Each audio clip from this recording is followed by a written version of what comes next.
Bom dia, irmãos. Que a graça do Senhor continue sobre nós, nos dirigindo também, nos conduzindo aí no estudo desta manhã. Estamos ainda tratando desse ano, sobre a questão da família, relembrando alguns preceitos, alguns indicativos, tanto para melhorar o nosso dia a dia como família, como também para conduzir aí os nossos jovens no conhecimento necessário para começar certinho e conduzindo aí ao crescimento da família e, consequentemente, da igreja como um todo. Então, que Deus esteja nos abençoando. Nós estamos tratando sobre a educação integral, a família como esse lugar para ensinar e educar.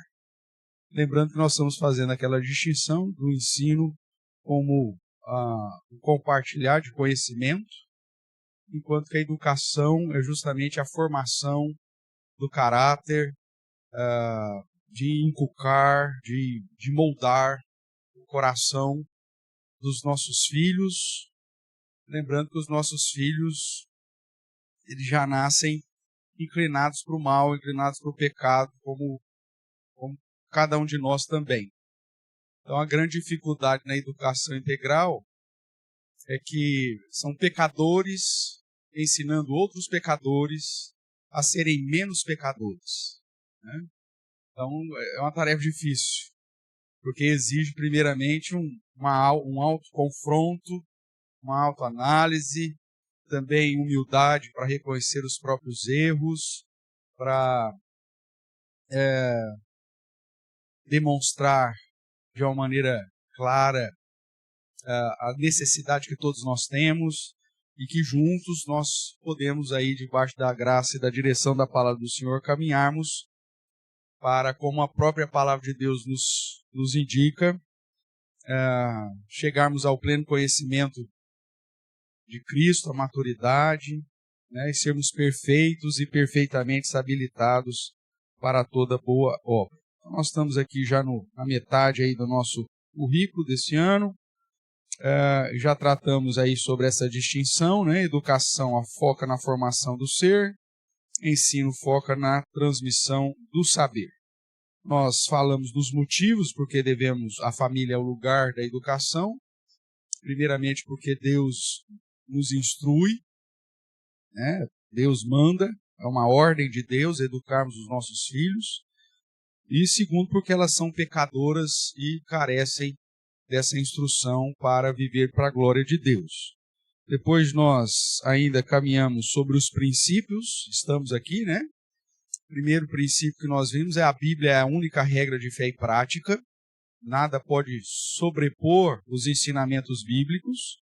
Depois nós vimos que a tarefa é para o casal, é uma tarefa que o homem, o marido, a esposa tem que estar atento, sabendo que pesa a responsabilidade maior sobre a figura do próprio pai. E começamos o terceiro princípio, que é investir tempo de modo integral e por toda a vida. Então, a educação dos nossos filhos nunca termina. Mesmo depois de adultos, ainda nós temos a oportunidade de sempre estar relembrando ou passando princípios, afinal de contas, nós estamos mais à frente, sempre, passando por momentos, por circunstâncias, por situações, e tendo aí a oportunidade de ir reforçando o trabalho que foi feito na infância. Quantas vezes, às vezes você vê o pai e a mãe já mais experiente, com os filhos já adultos, aí você vê alguma situação, você vê o pai falando assim, não foi assim que eu te ensinei, A gente usa esse termo, mas por quê? Porque quando você não era assim que eu te ensinei. Então, a gente vai reforçando alguns preceitos e princípios aí.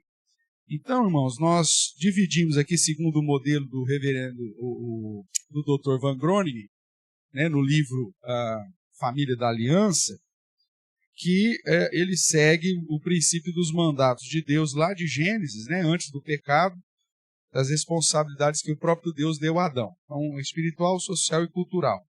Nós já tratamos da educação espiritual, mostrando que você não tem... O ensino é paralelo, né? Não adianta você só ensinar o seu filho a decorar o Salmo 23 e fazer a oração do Pai Nosso, se você não conduzi-lo a ter uma vida com Deus, a buscar a Deus, a amar a Deus e a servir ao Senhor, né? Então, o erro de muitas famílias cristãs é que elas focam no ensino religioso, mas não na educação espiritual.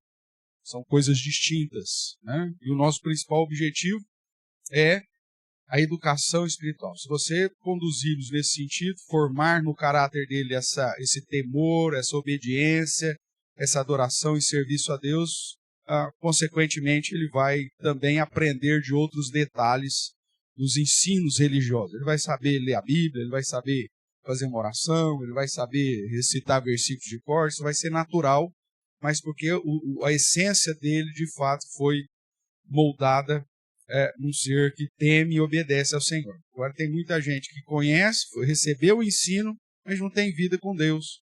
E isso não te leva para o céu, né? Como eu disse recentemente, vai ter muita gente no inferno que sabe o Salmo 23 de cor, né? Porque saber o Salmo 23 de cor não significa nada. E vai ter gente lá que vai, talvez, até ter pregado a Bíblia inteira, né? Mas não teve vida com Deus, não tem comunhão com Deus, não tem intimidade com Deus, não tem vida espiritual, então não vai estar lá. No segundo tempo, a área aí que você tem que educar seus filhos é a questão social, né? O convívio com a criação e o convívio com as demais pessoas, do amor ao próximo, como Cristo nos amou, como a nós mesmos, ou seja, eu não vou fazer para o outro aquilo que eu não quero que faça comigo. E aí nós trabalhamos essa perspectiva de você moldar e criar oportunidades para ensinar os seus filhos a lidar com as pessoas. Principalmente, irmãos, porque existem muitas pessoas más nesse mundo. Você precisa ensinar isso para o seu filho, né? Da mesma forma, como Jesus fala, você tem que ensinar o seu filho a ser simples como as pombas, mas também você tem que ensinar que ele seja prudente como a serpente, né? Então, isso está dentro desse mandato social. Hoje nós vamos chegar aqui no terceiro mandato, né? Ou dentro ainda do investir tempo de modo integral para toda a vida. O terceiro ponto aí, que é a vida cultural. Mas, para tanto, nós vamos fazer uma oração inicial, começando a nossa aula propriamente. Oremos.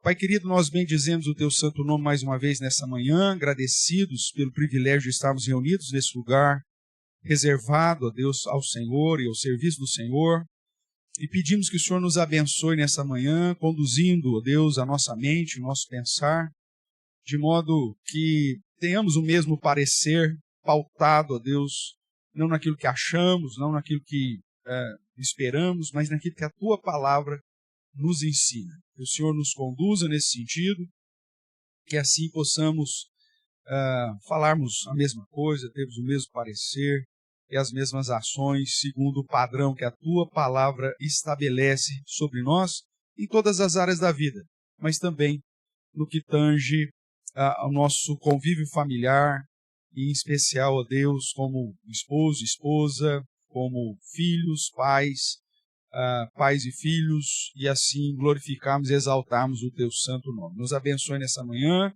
que Teu Santo Espírito nos conduza à Tua verdade e aplique esta em nossa vida. É o que nós oramos em nome de Jesus Cristo.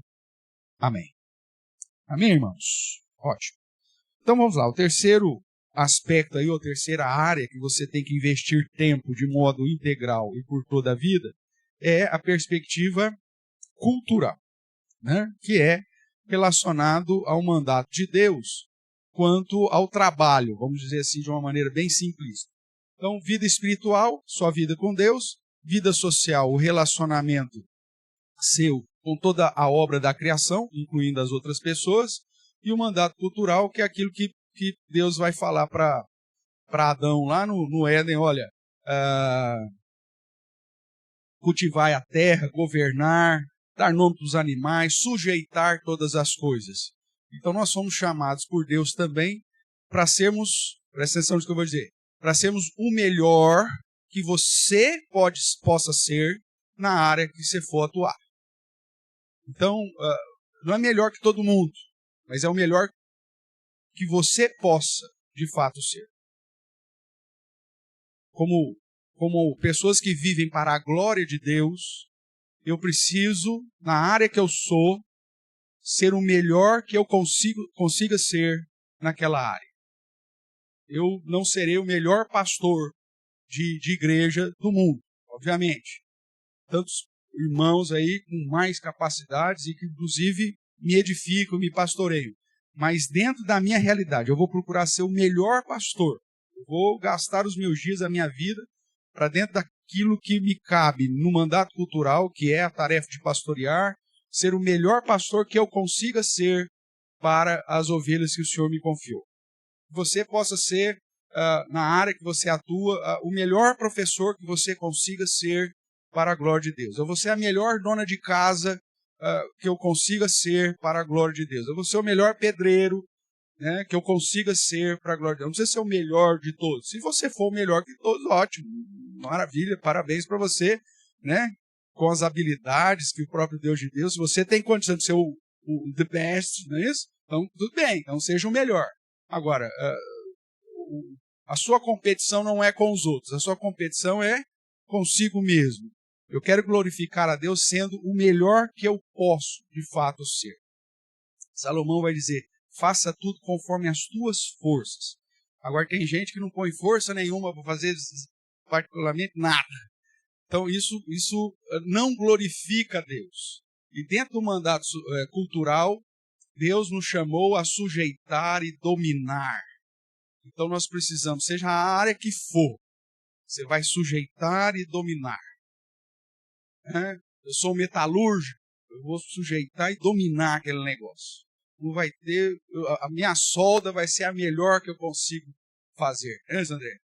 Se eu estou liderando, eu vou liderar, vou ser o melhor que eu possa ser naquela área. E aplique aí na área que você atua. Né?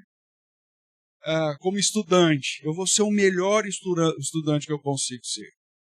Se eu for o melhor da sala, melhor ainda, louvado seja Deus. Mas, às vezes, sempre tem alguém mais inteligente que a gente, né?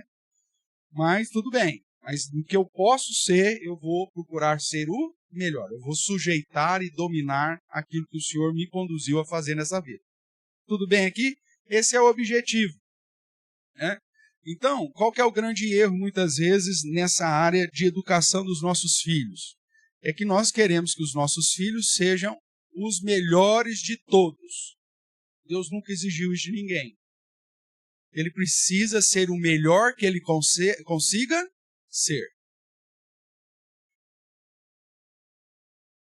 Dentro das habilidades, dentro daquilo que ele tem de inclinação, nós vamos identificar isso, e desde pequeno você acaba identificando algumas áreas que as nossas crianças têm uma habilidade, têm um desejo, têm uma inclinação, e eu vou, obviamente, incentivar, vou inclusive instruir, vou investir, para que ele consiga ser o melhor que ele pode de fato ser. Tudo bem? Então, tratar de investir tempo de modo integral e por toda a vida na questão cultural ou na área cultural, refere-se primeiro a você ser exemplo sobre trabalho, sobre as suas obrigações, sobre a sua missão, sobre o senso de responsabilidade, de produtividade, de prosperidade e socorro aos necessitados. Então, veja que é amplo demais. Mas se você quer, de certa forma, educar o seu filho dentro da área cultural, você primeiro precisa ser tudo isso aqui. E, portanto, você vai ter que ter uma estratégia bem definida de como que você vai atuar na educação dos seus filhos. Vamos ver alguns textos aqui, já para ir direcionando o nosso estudo nessa manhã. Começando lá em Provérbios capítulo 6, nós vamos ver aqui uma exortação contra a ociosidade, como alguns chamam, vagabundice, né? E também a perspectiva, em especial do verso 6 ao verso 11, falando aí da ociosidade, e do versos 1 até o verso 5, falando da responsabilidade, inclusive financeira, né? Que faz parte da área cultural, que você tem que ensinar os seus filhos a lidar bem com o dinheiro, irmãos. Por quê? Ele pode ser o melhor da área dele, mas se ele não souber administrar a finança dele, ele vai à falência. Nosso fulano é o melhor médico da área tal. Vai ter que fechar o consultório, porque o bicho não sabia administrar. Já viu isso acontecer? Já vi isso acontecer.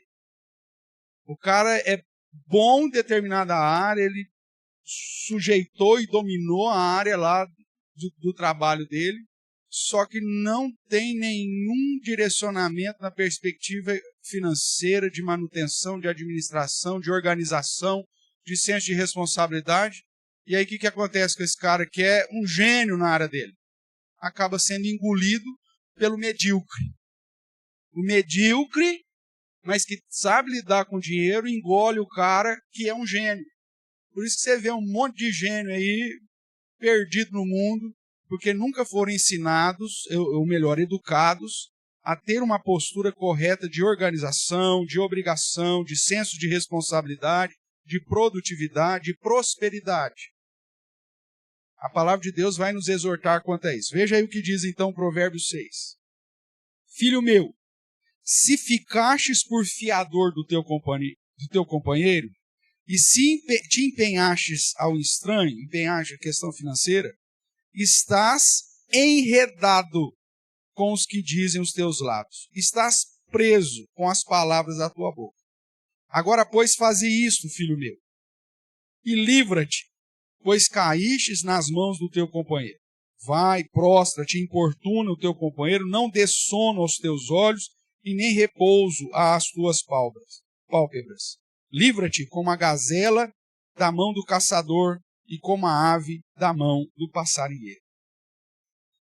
Irmãos, você precisa, se você quiser, nós temos na playlist lá do YouTube, da igreja, uma sequência de estudos sobre o livro de Provérbios. E uma das aulas, nós tratamos só sobre a exortação que Provérbios nos traz sobre a administração financeira, onde nós trazemos alguns princípios para a prosperidade financeira, biblicamente falando. Então, se você quiser se aprofundar nesse assunto, tem lá um material, procura lá na playlist lá sobre os estudos sobre o livro de Provérbios, aí você vai ter uma aula lá específica sobre administração, sobre a questão financeira. Mas veja aqui, Provérbios vai, e sobre a questão do fiador, inclusive, é um dos temas que Provérbios vai citar várias vezes. Porque se você se coloca como fiador ou como credor, Provérbio vai falar, você vai perder até a cama. Não são poucas as vezes, irmãos, que você vê contextos familiares que por conta de ser, vamos ser fiador lá do cunhado, vamos ser fiador do concunhado, primo, não sei de quem, você vai lá, não, vamos ajudar o cara, meu amigo, tranqueira não precisa ser ajudado. É princípio bíblico, não fique de credor, não fique de... Hoje nós temos, ainda mais hoje, nós temos 1001 mecanismos. O cara chega e diz, eu vou dormir na rua. Meu amigo, por que você vai dormir na rua? Você já tem 40 anos, Juninho. Por que você está agora nesse desespero para dormir na rua? O que você fez nesses 40 anos?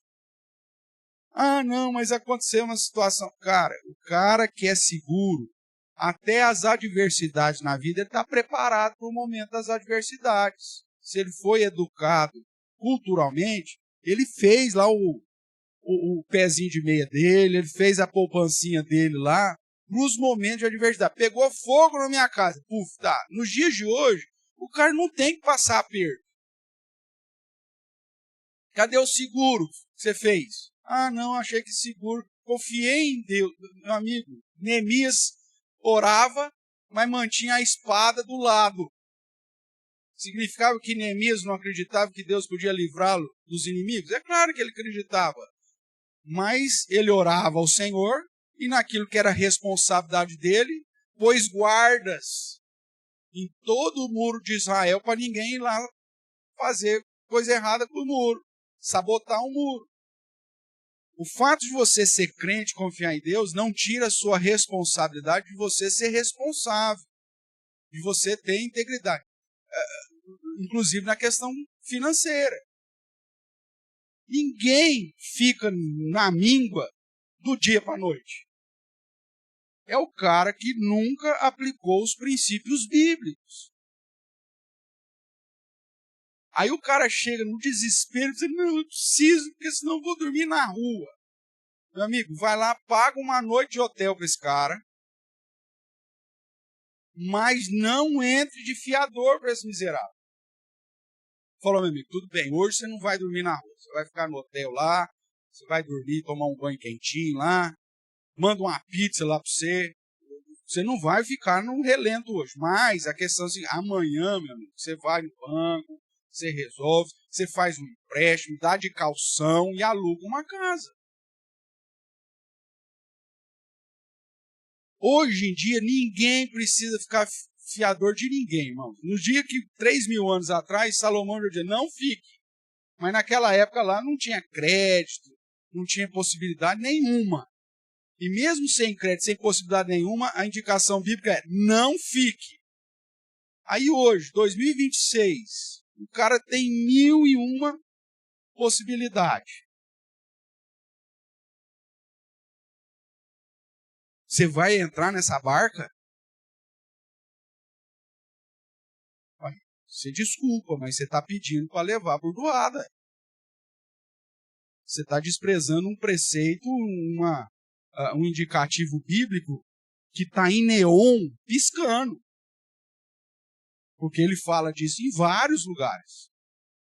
Então, você precisa, primeiro, se educar financeiramente para ser bem-sucedido na área cultural e ensinar isso aos seus filhos. Porque senão, irmãos, é aquilo que eu disse, ele pode ter a melhor habilidade e dominar grandemente a área de atuação dele, mas se ele não souber administrar, se você não ensinou ele a administrar corretamente as finanças, ele vai quebrar. Ele vai ser um fracasso. E tem hora que dá pena, né? Você vê pessoas, você fala assim, puxa vida, esse cara, com a habilidade que esse cara tem, era para estar dominando a área desse cara. Só que o cara é descabeçado, porque ele não foi educado para aquilo. Você pode investir o que você quiser na vida dele, você pode dar de mão beijada o que você quiser, não vai dar certo, porque ele não foi educado. Então você precisa educar. O que pode, o que não pode. A questão financeira, o que pode, o que não pode. Todo o livro de Provérbios vai chamar isso. Quanto mais cedo você ensinar o seu filho a administrar o próprio dinheirinho dele, mais bem-sucedido ele será. E dentro dessa questão financeira, se você for lá estudar a aula que eu estou te indicando aqui, lá no playlist sobre o estudo de Provérbios, você vai ver que alguns preceitos para o sucesso e a prosperidade financeira está em saber bem administrar o dinheiro e usar o dinheiro, inclusive, para socorro ao necessitado e investimento em causas nobres. Então, você não vai ensinar o seu filho, a sua filha, a ser pão duro.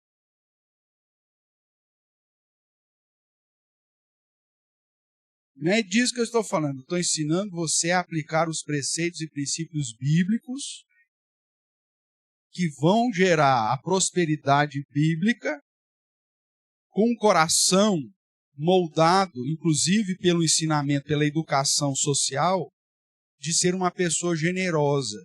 O livro de Provérbios vai dizer que Deus abençoa o generoso. E aquele que dá ao necessitado, Deus é quem é o que fica responsável em nos retribuir. Esse é um princípio que Provérbios e Eclesiastes nos traz. Então, é uma área dentro da questão cultural que você precisa educar os seus filhos. Quando as crianças pequenas, eles nunca tiveram mesada, né? Mas sempre recebiam lá um dinheirinho, aniversário, vou dar uma tá? Sempre tinha um dinheirinho. E aí nós ensinamos eles, nesse dinheirinho que eles ganhavam, sobre a questão dizimal, por exemplo. Faz parte da educação espiritual, mas tratando da questão financeira. E aí, quando no aniversário nós resolvemos dar algum dinheiro para eles, vou pegar um exemplo simples aqui. Eu vou dar R$10 para ele. Eu não vou dar R$10. Eu vou dar 12. Porque no princípio eu não quero que ele fique desanimado de ter tirar R$1 dos 10 e ficar só com 9. Ele vai ter 12, ele vai tirar 1,20 e ainda vai sobrar 10,80 para ele. A nota de 10 ainda vai ficar com ele. Então ele vê, não, tudo bem. Você vai moldando.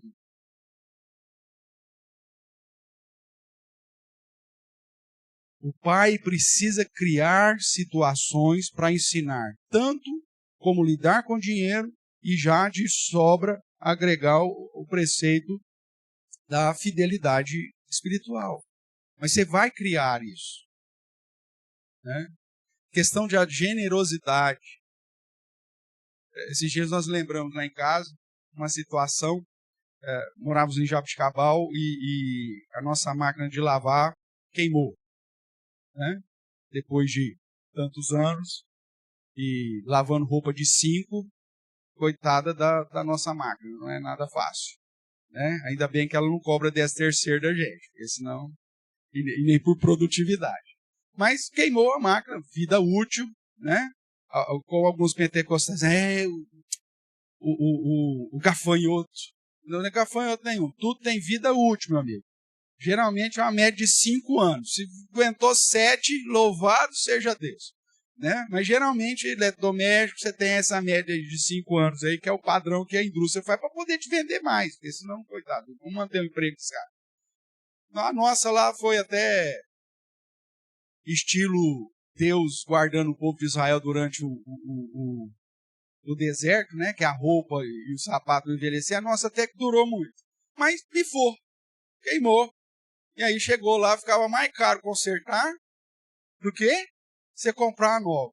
E outra, naquela época nós tínhamos uma máquina, eu acho que era de 12 quilos, e já não estava dando conta, né?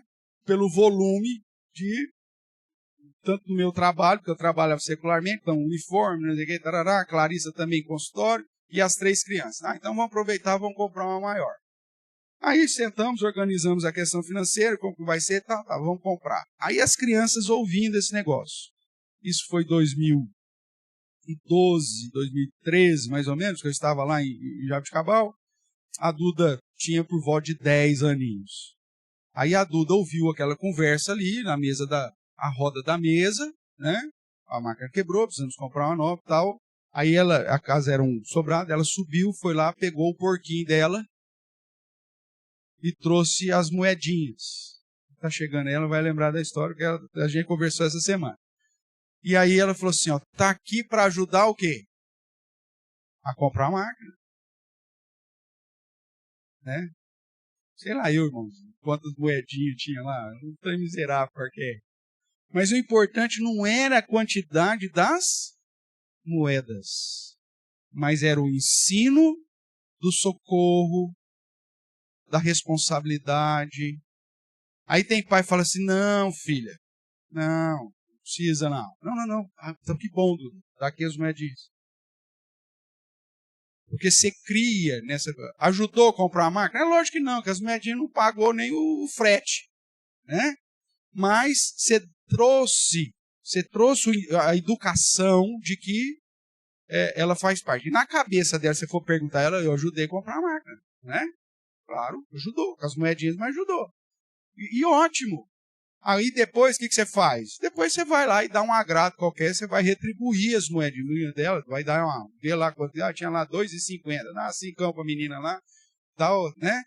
Numa outra oportunidade, para não ficar um vincular, mas para ela compreender que realmente as moedinhas que ela deu ajudou no momento de dificuldade familiar. Olha só que interessante. E aí você muda a perspectiva. E ao mesmo tempo eu abençoei com essa história o Licão, né? O Lineker sai abençoado desse negócio todo. Nem conhecia, né? Mas por quê? Porque você vai moldando a sua filha. Eu sei que a maioria dos pais aqui não gosta de genro, né? Só de falar em genro, o Igor até treme, né? Mas, se você quer abençoar a vida da sua filha, você tem que preparar ela, inclusive, né, Maurício? Você tem que preparar a sua filha para o genro, que você não vai muito com a cara dele, você nem conhece ele, mas você não vai muito com a cara dele, não tem problema. Mas você não está fazendo isso pelo seu genro, você está fazendo isso pelo próprio bem dela.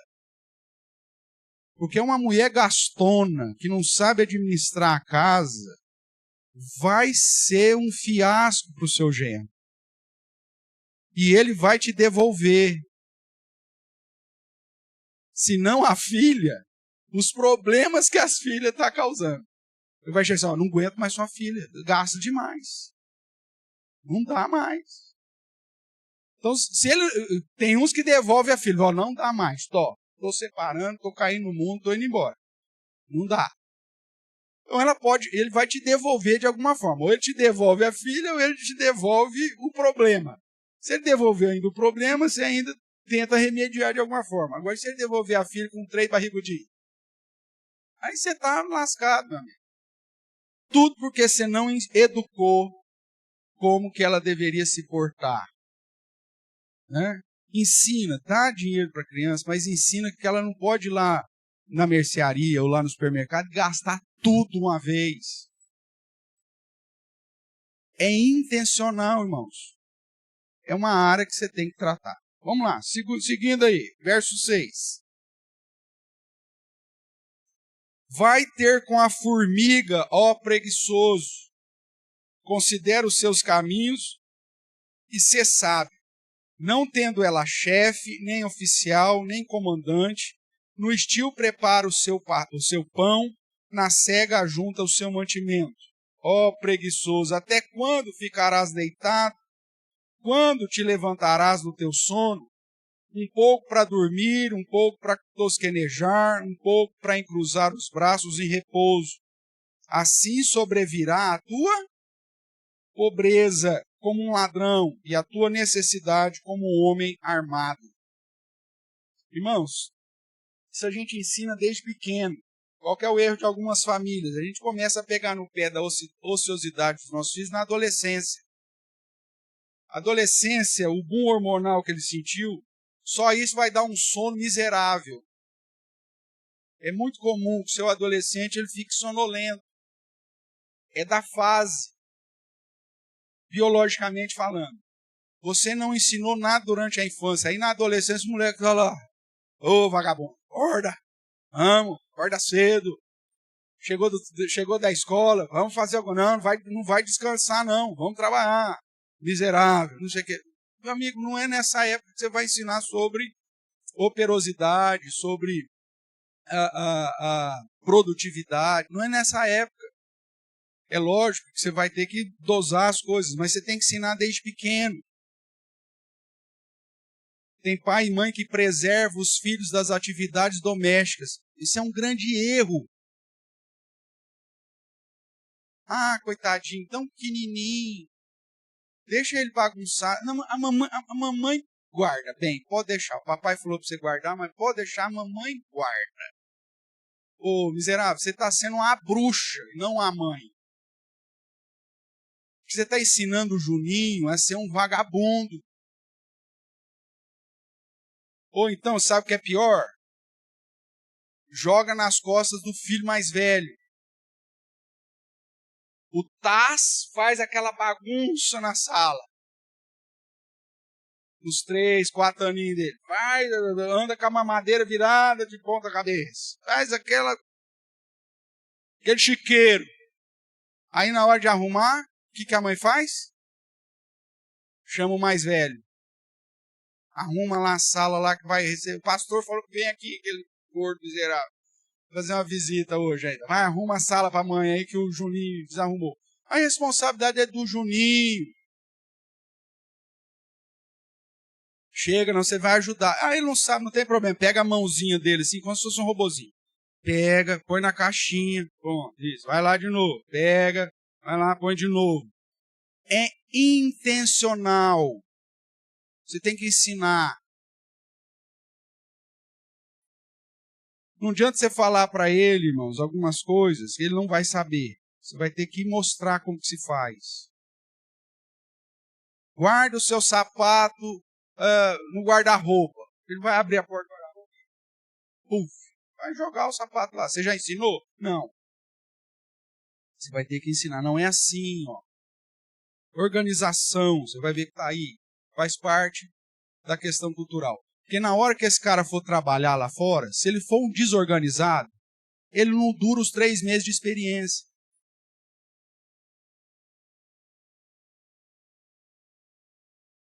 E mesmo que você tenha uma empresa familiar, você não vai aguentar ele te ajudando. Nossa, esse moleque é desorganizado demais. Se eu ponho no almoxerifado, ele põe fogo no almoxerifado. Então desorganizado é. Se eu ponho no caixa, ele não sabe nem onde que ele pôs os trocos. Não tem lugar para pôr esse cara. Mas o problema é ele? Não, o problema é que ele não foi educado. Ninguém nasce organizado, irmãos. É lógico que tem pessoas que têm mais inclinação a serem organizados. Sim. Outras precisam aprender o mínimo para o próprio bem dele. Então a questão da ociosidade, qual que é o grande problema da família? Vamos pensar numa família que a mãe ainda está dentro de casa. Então, geralmente, a criança fica lá com a mãe. Quem que a criança está vendo trabalhar o dia inteiro? A mãe. O pai sai cedo. Se vem para o almoço, ótimo. Se não vem para o almoço, almoça lá na firma. Só volta à tarde. Aí o pai volta à tarde e faz o quê? Sofá. Tá até a marca já dele assim no sofá. Já tá até... Se você jogar gesso ali, você faz um molde dele. Não é assim? Aí o filho, você pergunta pro filho, você fala assim, quem trabalha na sua casa? O que ele vai falar? A mamãe. E o que seu pai faz? Deita no sofá, assiste televisão, vê jogo de futebol. Porque ele nunca te viu trabalhando. Como que você vai imputar nele esse padrão? Meu amigo, intencionalmente. Um dos melhores momentos que eu tenho de memória com meu pai eram momentos que nós fazíamos algo juntos. Tem uma caixa de madeira lá na casa do meu pai que foi construída com caixa de engradado de maçã. Lembra quando vinha a maçã em caixa? Nós fomos ao supermercado, pegamos lá umas 3, 4 caixas daquela, e daquelas caixas nós fizemos um baú para guardar as ferramentas, com as medidas que caberia o serrote, tudo direitinho, tarará. E do zero, até o fato de ir lá no supermercado buscar as caixas, até chegar em casa, meu pai me agregou naquele projeto. Ao ponto até de deixar sob a minha responsabilidade, invernizar a caixa. Se você for hoje lá na casa do meu pai, tem uma edícula no fundo, tem na parte da cozinha, tem uma pia, debaixo da pia, inclusive, tem toda uma porta de madeirinha com guarnição. que eu ajudei meu pai a fazer, nós fizemos. Você abrir essa porta, você vai encontrar lá essa caixa de madeira invernizada e com uma das tábuas ainda escrita a marca da importadora da maçã. Por que eu lembro de todos esses detalhes? Porque eu participei do processo. Tinha por volta de uns 6, 7 anos, ganhei o meu primeiro cachorro. Ok? Naquela época não tinha pet shop, não tinha essas coisas eradas e tal. Quem que vai fazer a casinha do cachorro? Nós. Meu pai tinha trocado recentemente uma casa de aluguel da família, o forro. Então nós pegamos as tabuinhas de forro, os cabos, que tinha saído lá da construção, e construímos a casinha. Eu ajudei, com 6, 7 anos de idade. Juntou lá um monte de... Que cor que nós vamos pintar? Mas meu pai brincava, cor de buraco de cerca. Sabe qual que é a cor de buraco de cerca? É aquela que der. Pegava lá um monte de tinta que tinha sobrado de alguma reforma, alguma coisa, misturava tudo, a cor que deu, deu. E aí pintamos a casa do cachorro. Na época eu entrava dentro da casa, pra você ter uma ideia. Deve ter uma foto perdida lá, eu e o cachorro dormindo dentro da casa. Se alguém me perguntasse aos 6, 7 anos quem trabalhava em casa, eu falaria meu pai e minha mãe. Porque toda oportunidade que meu pai tinha de folga, ele me introduzia numa tarefa cultural. E aí, quando eu comecei a entrar na escola, já era cálculo, já era esquadro, já era prumo, já era nível, já era corrente alternada. Ou seja, ele já foi me passando todas as informações necessárias. Você sabe quanto que um eletricista hoje cobra para ir trocar o seu chuveiro ou a resistência do seu chuveiro? Fala para mim quanto que ele cobra aí. 120, 150 reais. Se você ensinou o seu filho a fazer esse negócio, meu amigo, aí você fala, mas isso é uma vez na vida, não sei o quê. Eu, nesses quase 27 anos de casado, já troquei resistência, hein? Ainda mais, agora nessa casa nem tanto, mas as outras casas que era só chuveiro elétrico, ainda mais com 3 mulheres em casa, que toma banho nos 120 graus, na época do inverno. Isso acontece só na minha casa ou na sua também? Na sua também? Tem lá no chuveiro. Primavera, verão, outono, inverno, polo norte. Ela põe no polo norte. Não é assim? Tem hora que a tampinha do chuveiro, que era branquinha, bonitinha, vira um carvão. Que põe lá nos 120 graus. Então a resistência... Se você mora em Matão, então pior, né, Igor? Porque a água lá tem muito cálcio. Se você não limpar a cada mês, você vai trocar chuveiro lá, pelo menos de 3 em 3 meses, você vai trocar. Nós moramos 10 anos lá, por isso eu sei do que eu estou falando. Se você não sabe dar essa manutenção, você vai ter que pagar. Queira Deus que 150 contos para você, como diz lá em Barreto, seja dinheiro de pinga. Mas se você der o azar de queimar os 2 chuveiros ou 3 chuveiros que você tem na sua casa lá no mesmo mês, já te deixa manco. Ensina o seu filho as pequenas atividades. As meninas, a administração doméstica, você precisa ensinar. Leva o seu filho ao supermercado e ensina ele a se comportar. Inclusive, quando ele tiver alguma idade, comece a ensinar ele a pesquisar preço das coisas.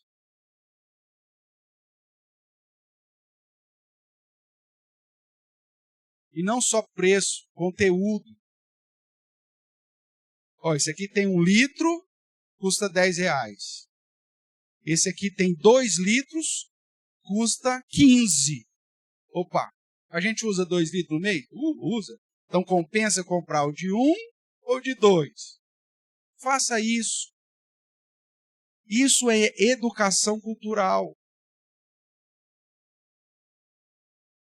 Você precisa fazer isso com seus filhos se você quer que o seu filho seja próspero. Ele vai saber. Isso em todas as situações, irmãos. A ociosidade, como diz o texto, vai conduzir à pobreza. Vai conduzir a passar necessidade. E a melhor coisa que você pode fazer para os seus filhos é ensiná-los a serem operosos, produtivos, organizados, com responsabilidade, para justamente não colher o fruto da pobreza e da necessidade. É sua obrigação como pai. Vamos lá, Provérbios 3. Volta aí um pouquinho. Provérbios 3, verso 9.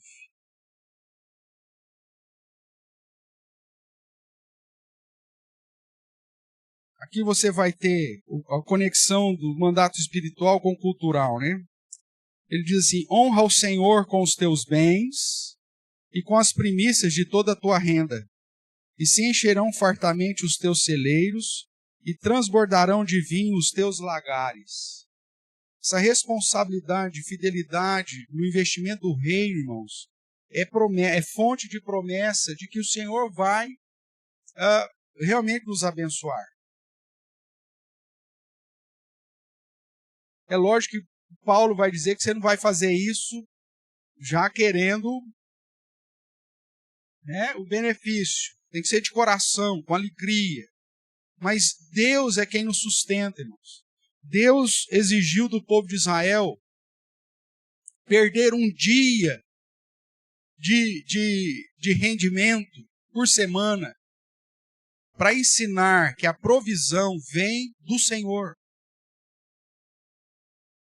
O dia de descanso, onde a pessoa tinha que descansar, toda a casa tinha que descansar, os empregados tinham que descansar, os animais tinham que descansar, é um princípio moral que ensinava as pessoas, quanto ao mandamento cultural, de que por mais que você trabalhe, se Deus não te abençoar, se Deus não edificar a casa, em vão trabalha.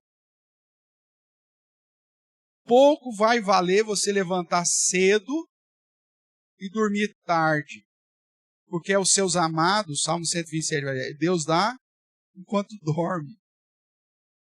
Esse preceito você precisa ensinar em equilíbrio ao mandato espiritual e cultural. Ó, nós vamos trabalhar, mas se Deus não abençoar, meu amigo, não vai dar certo.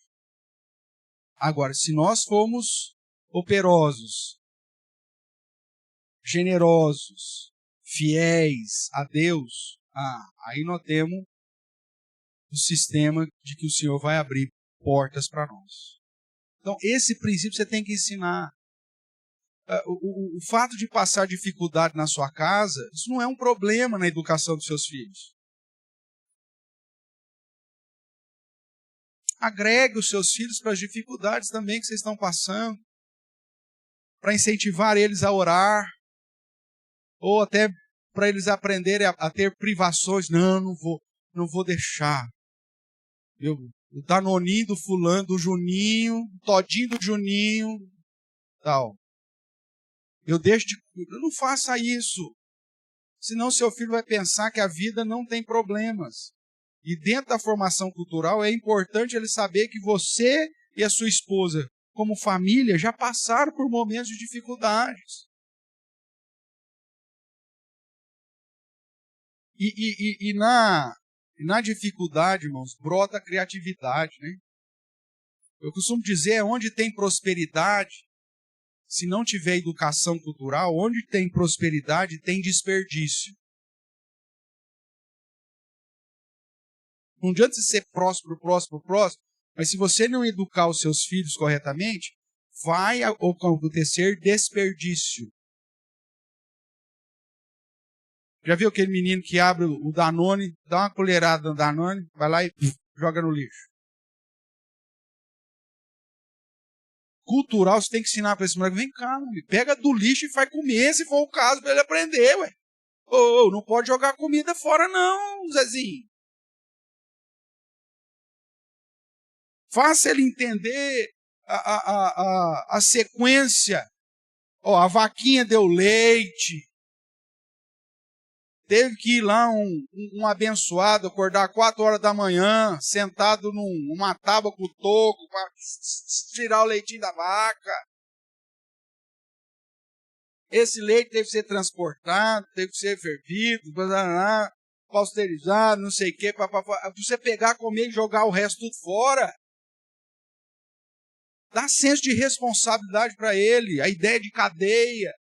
Isso é educação cultural, irmãos. O moleque pega lá uma pera, dá uma mordida na pera. Eu vi isso acontecer na escola. Fui visitar uma escola recentemente, e aí então tem lá o momento da fruta. Né? No segundo recreio, primeiro recreio, não sei o que, tem lá o momento da fruta. Aí no dia que eu fui, era uma maçãzona. Você precisa ver a quantidade de maçã no lixo. A criança pegar, aí o outro, pega. Aí ele já não ia brincar, jogava a maçã fora. É desperdício, irmãos. Isso prova que crianças não foram educadas culturalmente.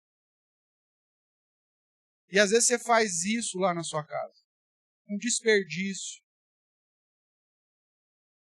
Você quer ensinar uma questão de bulodice da molecada? Uma vez eu estava em um contexto familiar, né? Você sabe que o líquido toma a forma do recipiente que ela tiver, independente da altura. Então tinha lá uma coca daquelas famílias, 3 litros, sabe? Bujão lá, botijão desse tamanho, né? Cabe 3 litros, mas é a mesma altura de uma de 2, né? E um dos meus primos mais novos, Vinícius, olhou lá por coisa assim perto do copo e viu que a quantidade que estava lá na coca 3 litros era a quantidade de um copo. Aí eles me chamam de Tato, né? Então eu falo, Tato, posso beber no bico? Eu falei, você não aguenta, cara. Não aguento. Hoje ele é engenheiro da Embraer. Mas naquela época ele não sabia o que era volume. Eu não aguento. Eu falei, Vinícius, você não aguenta, cara. Isso aí tem uns 3 copos aí, cara. Não tem, ó. Mostrava assim pra mim. Eu falei, então tá bom, vamos fazer um combinado. O Tato deixa você tomar no bico, porque aí você pôs no bico, é só você que tem que tomar. Só que você tem que tomar tudo. O que você acha? Teimoso que não é uma vaca, eu tomo. Não vai? Aí o bicho foi. Deu conta? O zóio até estufou. Fiquei com dó, obviamente, né? Falei, tá bom, Vinícius, senão você vai morrer, meu. Agora deixa eu te ensinar um negócio. Você não pode ser guloso. Apresentei a ideia de volume para ele, né? Mostrei para ele que aquela quantidade, o líquido dependia do tamanho da botija lá, e ao mesmo tempo ensinei que ele tem que ter moderação nas coisas. Pronto. E isso aproveitei para ensinar para o Alexandre, que é o irmão, o Vinícius, para a Amanda, todos os primos que tinham uma diferença de 10, 12 anos mais ou menos, para eles. Pronto. Aí você fala assim, por que você fez isso com o Vinícius? Porque a mãe dele fez isso comigo. Quando eu era pequeno. Com bombons.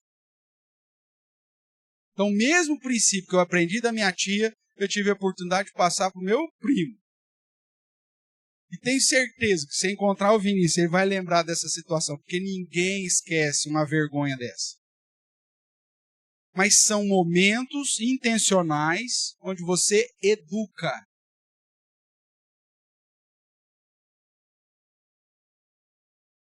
Ele sabe o aperto que ele passou, nunca mais ele vai fazer aquilo.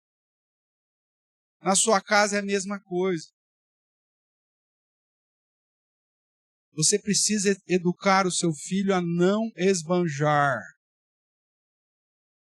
a não jogar fora aquilo que talvez não seja para ser jogado fora.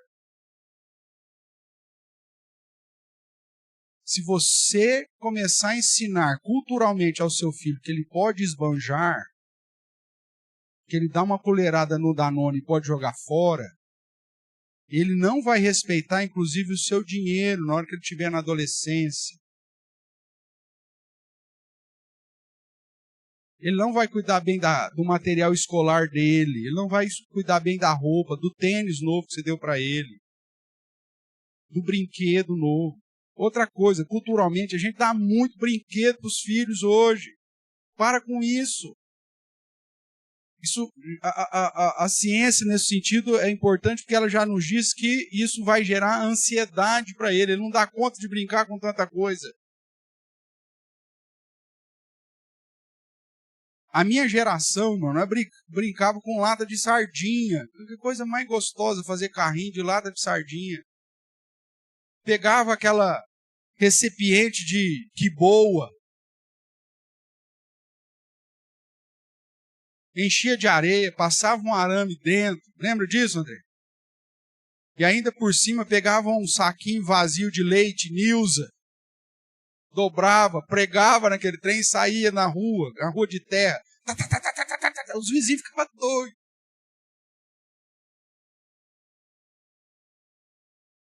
Brincava de fazendinha de gado. Eu fui o rei do gado na minha rua. Eu era o cara que tinha mais vaca de manga que todo mundo. Hã? Ieda. De fósforo. Isso. Fósforo usado, porque não podia pegar o novo. Irmãos, e nós vivíamos. Avião de bucha. Sabe, bucha? É que se toma banho? Tem criança que não sabe nem o que é bucha. Nós fazíamos avião. Nós tínhamos lá na rua, né? Fazia o aeroporto, com hangar, feito de barro. Os aviões de bucha. A criança, ela não precisa de tanto brinquedo e eletrônico que você está dando. Você está acabando com o seu filho. Você precisa tirar uma tarde qualquer para levar esse menino para catar, como o Boni lá, né? Catar tanajura, rapaz. Já levou seu filho para catar tanajura? Deixar ele levar umas mordidas da tanajura? Você precisa fazer isso. Deixar os seus meninos pôr o pé no chão.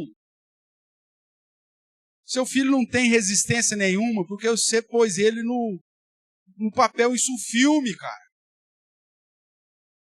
Tem pai e mãe que só falta rolar papel e sulfilme no filho para dar banho. Você está construindo uma geração pior do que a do Juninho. Porque a da Juninho nós já tem aí, já vimos o erro que foi feito, o problema que é. Nós estamos construindo uma geração pior, porque nós não estamos educando os nossos filhos em dar valor às pequenas coisas. Os nossos filhos são insaciáveis. Você acabou de dar um presente, ele já quer outro. Comercialmente falando, o mundo quer que você entre nessa roda do rato, meu amigo. Você tem o aniversário dele, você tem o Dia das Crianças, você tem Natal, você tem Páscoa. E eles vão ficar inventando mais e mais dia. Até dia do eu já tem. Esse é o meu dia. Então eu vou lá, me mimei. Não tem um negócio lá do... Não ouviu isso ainda? Me mimei. que você vai lá? O dia do eu, você vai lá e compra aquilo que você queria que alguém te desse, como ninguém te deu, então você não espera, aí você vai lá e compra. Aí você posta ainda nas redes sociais, mimimei. Isso é característica de alguém, irmãos, que tem colocado nas coisas os valores, nos bens os valores, e não naquilo que de fato importa. A gente não conserta mais as coisas dos nossos filhos. Não porque você é miserável. Não estou falando para você consertar as coisas, você é miserável, espírito de miserável. Espírito de miserável a Bíblia condena. Mas o espírito de zelo, a Bíblia chama atenção para você ter. Tem criança que fala assim, mãe, descosturou aqui mãe, rasgou. Não, filho, não rasgou não. Vem cá, vamos furar o dedo numa agulha aqui para você aprender. Isso é cultural. A gente vê lá em casa, né, as áreas que você tem que tratar da questão que eu já te falei, né? Questão esportiva, questão acadêmica, questão artesanal, a questão musical. São áreas que você tem que imputar no ensino cultural dos seus filhos. Você não sabe qual que é a habilidade que ele tem. Põe ele para correr, põe ele para jogar bola, põe ele para nadar, põe ele para fazer karatê. Se é menino, põe ele para fazer algum esporte de contato. Se é menino, põe lá na ginástica. Faz, você não sabe. Além disso, questão acadêmica, ótimo. Dá lá um curso não sei do que para ela, dá uma oportunidade. Você não vai, lógico, lotar a agenda da criança. Tem que ser um negócio natural. Questão musical, põe lá a iniciação, deixa esse menino lá tocar flauta doce lá, até ficar amarga. Até você não aguentar mais. Não tem problema. Faz parte do processo de ensino cultural. Aí depois que ela tem a iniciação cultural, ela vai ver se ela gosta mais de canto, se ela gosta de violino, se ela gosta de violoncelo, se ela gosta de clarinete, se gosta de violino, se gosta de trombone e tal. Aí você fala assim, mas não tem oportunidade. Tem, gente, nós temos muitas oportunidades. Na própria igreja tem irmãos dispostos a ensinar, dar a iniciação musical para o seu filho. Eu lembro que quando nós fomos levar a Heloísa, as crianças, para fazer essa questão musical, eles fizeram iniciação, flauta doce, isso ainda lá em Barretos. Aí depois, quando vieram para Jabuticabal, aí foram para a escola de música, e aí só tinha vaga. A Duda queria sempre o violoncelo, o Samuel de cara já queria violino, a Lolô queria sopro. E aí só tinha vaga para bombardino. Depois você pesquisa aí o instrumento, bombardino. Era maior que a Heloísa o instrumento. Eu falei, Lolô, mas não dá, filho, é muito grande. Não, eu quero. Então vai. Punha ela sentada e punha lá o bombardino em cima dela lá, que você via. O que é o bombardino tocando sozinho? Não, a Lolô estava atrás.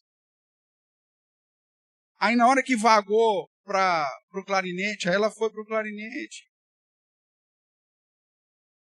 Questão artística, irmãos.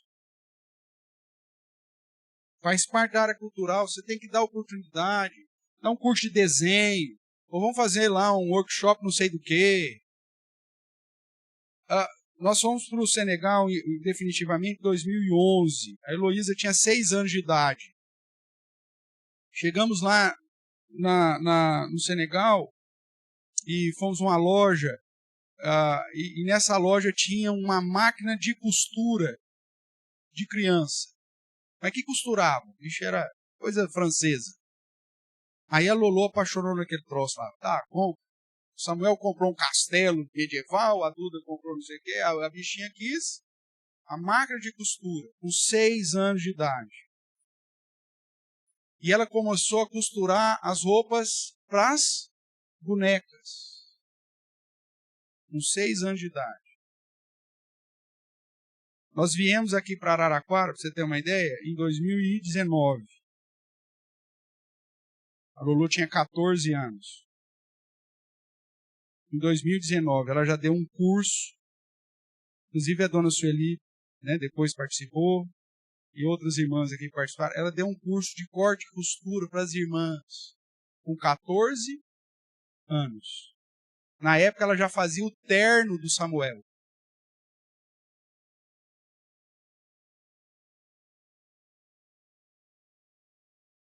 Foi algo forçado?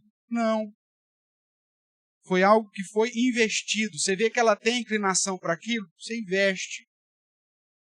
Hoje, os vestidos de formatura das amigas, os próprios vestidos delas, tudo ela que faz. Cara. Aí você fala isso, nós tivemos recentemente na casa da família do namorado, e eles têm lá a vozinha, né, fez 80 anos recentemente, e a vozinha descobriu que a Heloísa faz tudo isso. Aí nós fomos no aniversário da vozinha, 80 anos, aí só tinha gente assim, 97, 94. Quando você vai em festa de criança, só tem criança. Quando você vai, aí só vai as amigas. Tudo. Até tinha uma senhora lá de 97 anos. Aí a vozinha, que é a avó do namorado da Heloísa, do Vinícius, chegou, chamou a Heloísa, as amigas, falou assim, essa é a namorada do Vinícius, e ela costura. As velhinhas,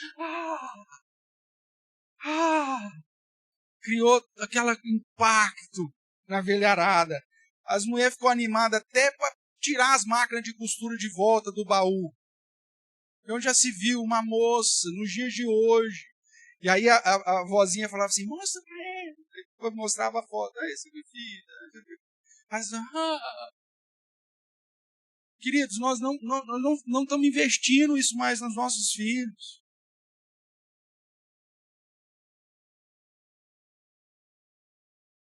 Nós estamos dando tela, só eletrônico. Não vai desenvolver capacidade cultural neles.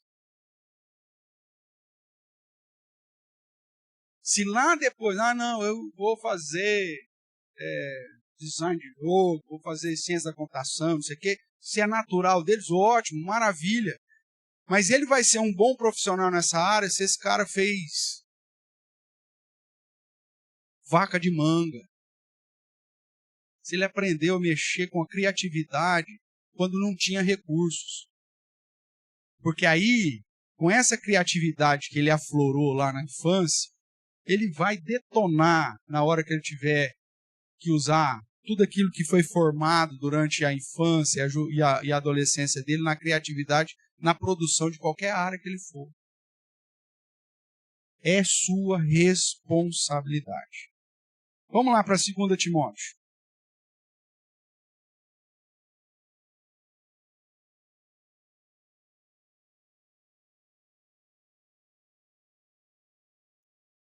Segunda Timóteo, capítulo 2.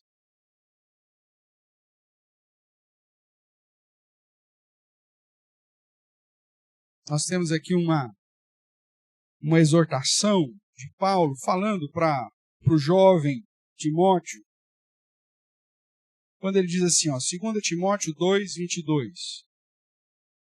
Foge, outro sim, das paixões da mocidade.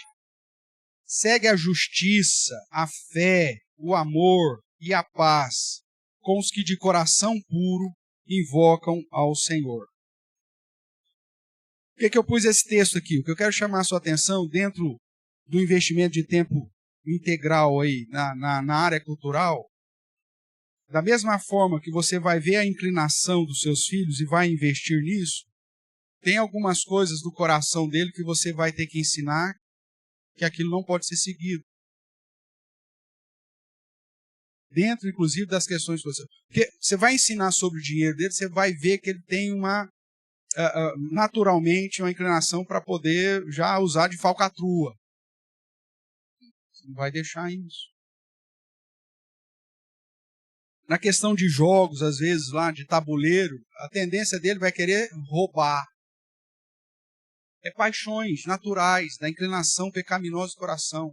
Dentro da formação cultural, você tem que incentivar o que é justo, incentivar aquilo que é puro, e ao mesmo tempo falar, filho, para esse caminho você não pode ir. Você vai ter que direcionar. Eu vi pais ensinando seus filhos a roubarem nos jogos. Pais crentes fazendo isso. Na expectativa de falar assim, não, você tem que ser esperto. Não. Roubar no jogo não é ser esperto.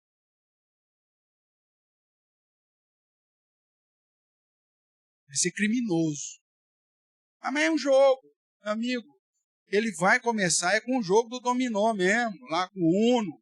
Mas se ele rouba no dominó e no Uno, o que vai acontecer na hora que esse cara chegar na maioridade e ele estiver aí trabalhando? Vai ser o mecânico que vai te roubar, vai ser o pedreiro que vai te enganar, vai roubar saco de cimento seu, vai ser o médico que também vai só querer vender produtos, remédios e tratamentos, porque ele aprendeu a fazer falcatrua.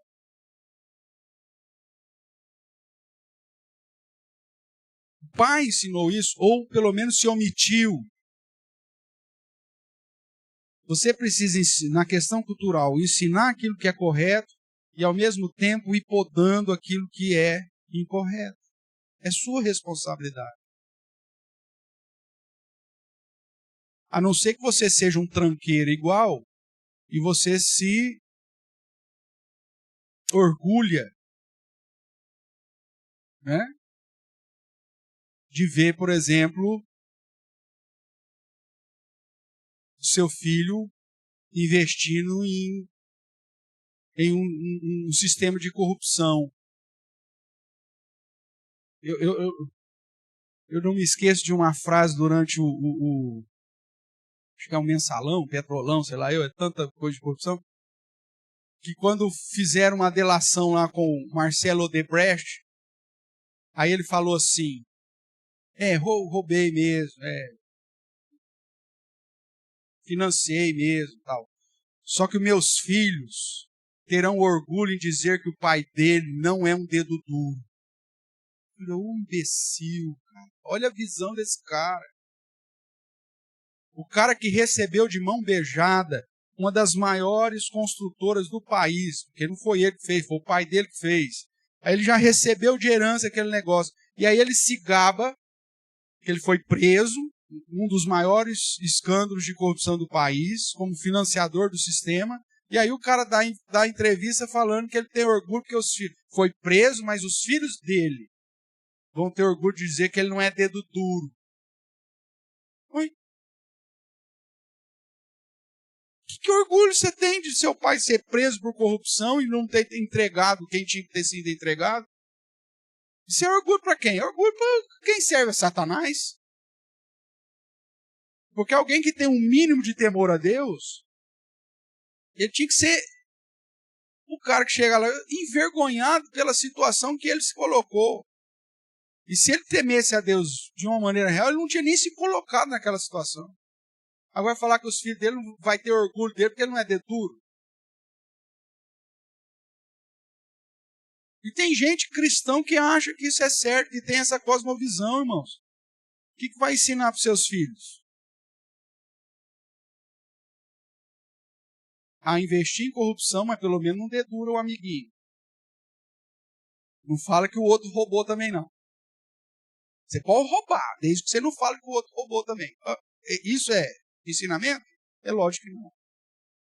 Então você, dentro da área cultural, você tem que reforçar o que é justo, o que é de boa fé, o que é correto, e ao mesmo tempo podar a inclinação das paixões que é natural do próprio coração do seu filho.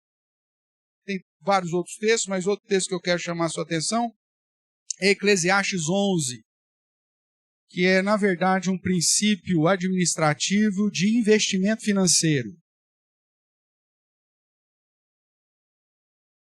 Deixa eu aproveitar, né? Você sabe que da minha formação é administração também. E todos os princípios, irmãos, da administração moderna, a base está nas Escrituras. Você pode pegar qualquer escola de teoria administrativa, qualquer situação, você vai encontrar nas Escrituras princípios para todas elas. Aí você pode dizer, até a Revolução Industrial, o Fordismo, você tem padrão nelas. É só você olhar como que Neemias fazia o sistema da reconstrução dos muros de Israel. É só você entender como Salomão apresenta princípios de investimento financeiro. E aqui é um deles. Veja aí, capítulo 11. A nossa tradução ela é mais eufemista, mas ela diz assim, lança o teu pão sobre as águas, porque depois de muitos dias o acharás. Na verdade, algumas traduções mais interpretativas vai dizer assim, deposita hoje para você ter amanhã. Ele está falando de você investir, você separar parte dos seus recursos e fazer um depósito para você ter amanhã. O que mais que ele diz? Reparte com 7 ou ainda com 8, porque não sabes que mal sobrevirá à terra. Diversificação de investimentos. Você não vai colocar todos os ovos na mesma cesta. Reparte com 7, com 8.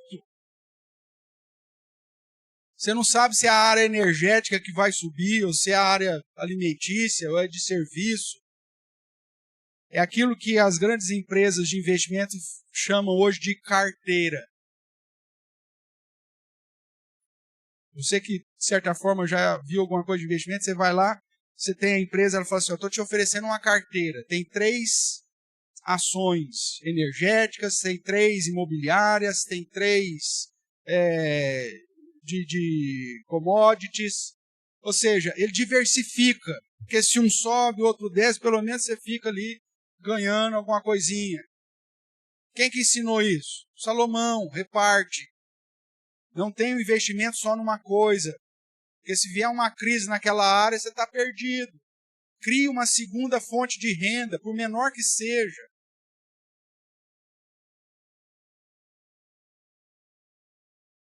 Eu ganho centavos por mês com a Amazon.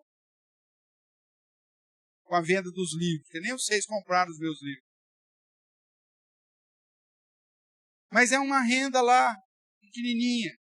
Amanhã depois cai na graça, alguém lê o livro, nossa, que livro bom, comenta com outro, vai. Os centavos que hoje cai, e a Amazon todo dia 29 me manda lá 12 centavos, 16 centavos. Porque a maioria dos livros tá até de graça lá, né? Porque a ideia é fazer conhecido. Então vem. O mês que eu mais ganhei, 32 centavos. Tá. Mas é uma fonte de renda. Tá lá. Amanhã depois que eu morrer, aí fica famoso, né? Assim que acontece. Depois que os caras morrem, fica famoso. Aí pode ser que aí meus filhos vão colher alguma coisa disso. Mas pense, diversifique. Você tem que ensinar isso. É área cultural. O que mais? Estando as nuvens cheias, derramam aguaceiro sobre a terra. Caindo a árvore para o sul, para o norte, no lugar que cair, aí ficará. Irmãos, observe o mercado.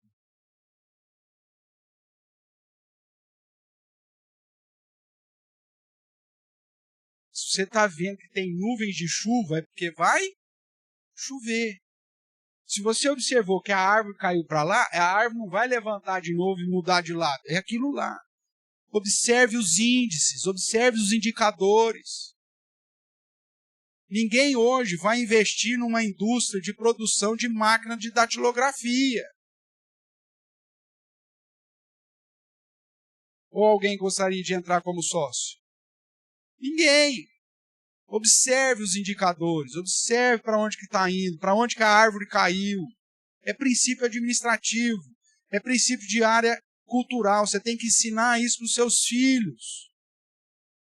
O que mais? Quem somente observa o vento nunca semeará, e o que olha para as nuvens nunca cegará.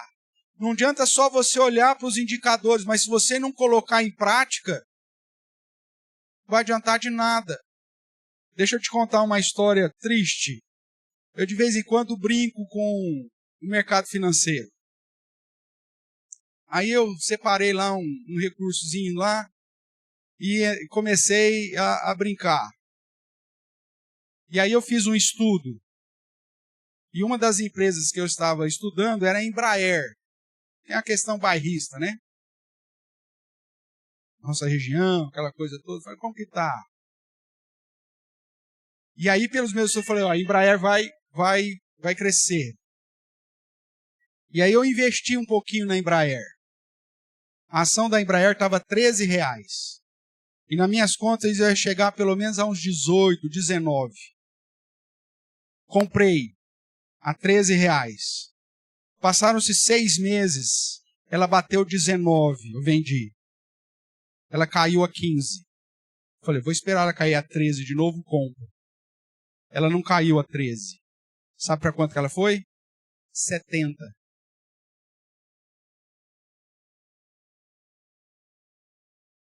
Você fala, puxa vida, sério? É só você entrar lá no mercado financeiro, você pegar o quadro lá, você vai ver disso que eu estou falando. Se eu tivesse investido, um exemplo, R$13.000 e deixado os R$13.000, hoje eu estaria com 70. Chegou a 80, alguma coisa. Isso que era brincadeira, não tem tempo de entrar, não é o meu trabalho. Um negócio que eu faço no dia de folga, quando dá tempo. Mas veja, uma situação que você vai observar.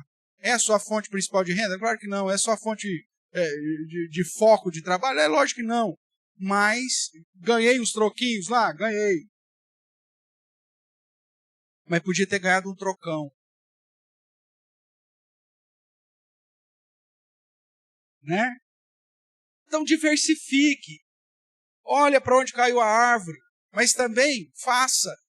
Se eu tivesse talvez ficado mais atento ao mercado, se fosse o meu foco na época, provavelmente eu teria mantido. Eu vi que, olha, do 15 voltou para 19, vou bater o 20, vou entrar nesse trem.